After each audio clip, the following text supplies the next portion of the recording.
మిత్రులారా, నమకంలోని ద్వితీయ అనువాకం ఇలా కొనసాగుతూ ఉంటుంది. నమో హిరణ్యబాహవే సేనాన్యే దిశాంచ పతయే నమో నమో వృక్షేభ్యో హరికేశేభ్యః పశూనాం పతయే నమో నమః సస్పింజరాయ త్విషీమతే పథీనాం పతయే నమో. అంటే బంగారు రంగు బాహువుల కల రుద్రునికి నమస్కారం. దేవతల సేనానాయకుడు, దిక్కులకు అధిపతి అయిన రుద్రునకు నా నమస్కారం. ఆకుపచ్చని కేశముల వలె గుబురుగా ఉన్న ఆకులతో ఉన్న వృక్షరూపుడుగు ఆ రుద్రునికి నమస్కారం. పశుపతి అయిన రుద్రునికి నమస్కారం.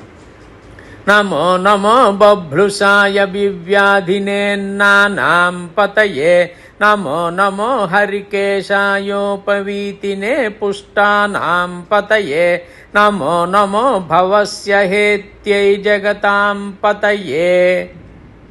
అంటే నందివాహనుడు, మృత్యుంజయుడు, అన్నస్వరూపుడైన రుద్రునకు నమస్కారం.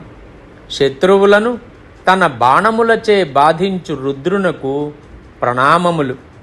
పచ్చని లతలను యజ్ఞోపవీతముగా, వృక్షములను కేశములుగా కలిగినవాడు సద్గుణవంతులకు పురుషులకు పుష్టి కలిగించు ఆ రుద్రునకు నమస్కారం. సంసార తాపత్రయములను భేదించువాడు, జగత్పాలకుడగు రుద్రునకు నా నమస్కారం.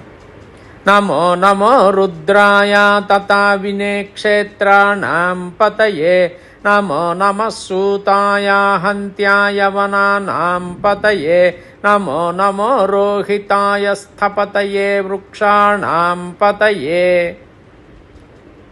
అంటే సంధించిన ధనస్సుచే శత్రు సంహారము చేసి లోకమును రక్షించు ఆ రుద్రునకు నమస్కారం. క్షేత్రములకు అధిపతి, సారథి.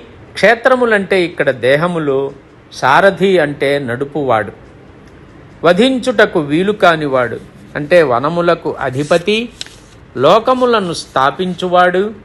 వృక్షములకు అధిపతియగు రుద్రునకు ప్రణామములు. నమో నమో మంత్రిణే వాణిజాయ కక్షాణాం పతయే నమో నమో భువంతయే వారివస్కృతాయౌషధీనాం పతయే నమో నమః ఉచ్చైర్ఘోషాయాక్రందయతే పత్తీనాం పతయే. అంటే తన నామమును మననము చేయు వారిని రక్షించువాడు, సమస్త మంత్రములకు అధిపతి, వర్తకులకు యజమాని, ఔషధులకు అధిపతి అయి వృక్ష సంపదతో విరాజిల్లు వనములకు అధిపతియగు ఆ రుద్రునకు నమస్కారం.